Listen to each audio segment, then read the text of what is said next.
superlatives abound here. Just one of them, and that after-hours spike. Amazon adding the equivalent of IBM's entire market cap. What were the standouts here for you?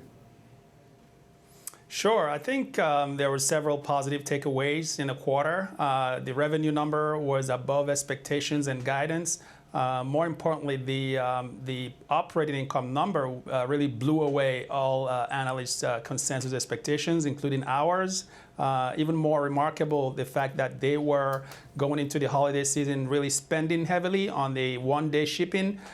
So that was really remarkable against those odds. And I think the Amazon Web Services business continues to at least hold its own in the face of competition from Microsoft's cloud offerings. So we know that Microsoft has been gaining market share, but I think Amazon's Web Services has gotten a lot of investors' attention in terms of the potential deceleration of growth.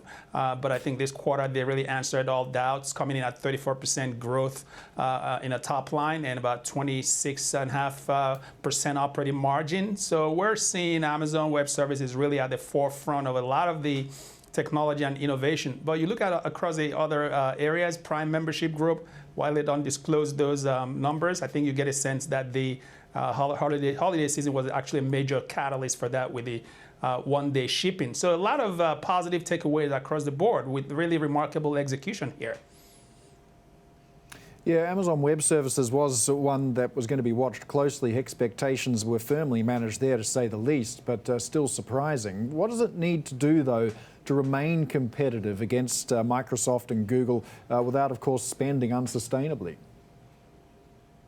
You know, I think they're actually doing what it's within their control. I think the biggest upside for that business, as I see right now, is the international market. Some of these fast-growing emerging markets, like India, being a notable call out there. You know, obviously, I think losing the Pentagon cloud infrastructure contract to Microsoft was a big blow to AWS, you know, which they're still litigating. But that being said, I think this is a huge addressable market that will be you know, big enough for the three major players, of which, by the way, Amazon Web Services is still the dominant player in that space, despite you know, the competition from Microsoft and Google Cloud. So this is a business that I think is going to hit probably a run rate 40 billion revenue pretty soon, and you can envision AWS being a huge chunk, potentially half of the equity valuation of Amazon stock, which is why I think the milestone today of $1 trillion,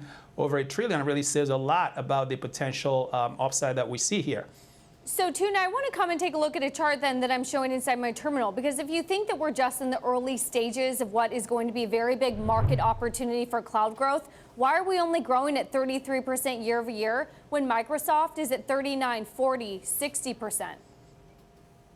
That's a question we get a lot from investors. I think the simple answer here is the law of large numbers, right? AWS is several orders of magnitude the size of you know, Microsoft Cloud. So I think that really answers the question. That being said, you know, there's a lot to be said about how Microsoft Cloud Azure offering has really kind of you know, reinvented this area. You know, they're doing a lot of things right. I think also Amazon's you know, kind of you know, quibbles with the Trump administration and the Pentagon did not help its the perception. So I think all in all, it's still, you know, the market, I'd say, still in the fifth innings at best of growth. So there's a pie there that I think should serve all of these three dominant players, you know, very well, especially the early movers like, you know, AWS and Microsoft. So finally, Tuna, I want you to come and take a look at another chart that I'm showing here inside my terminal. This is as of close on Thursday, so it's not yet reflecting the post-market movements. But if it were, this would be $1 trillion company. Is that valuation justified? You know, I think so. That's why we've kept our buy recommendation in the face of all the chatter with the, you know, antitrust and government investigations. You know, so I think keep in mind this is likely to be a volatile stock in the year ahead as we head into the presidential election year with all the potential chatter about, you know, the you know, antitrust. So this is a name that you know what you're getting into. But the core business remains intact. The shift to enterprise cloud, and you see AWS at the cutting edge of some of these innovations, whether it's machine learning or artificial intelligence.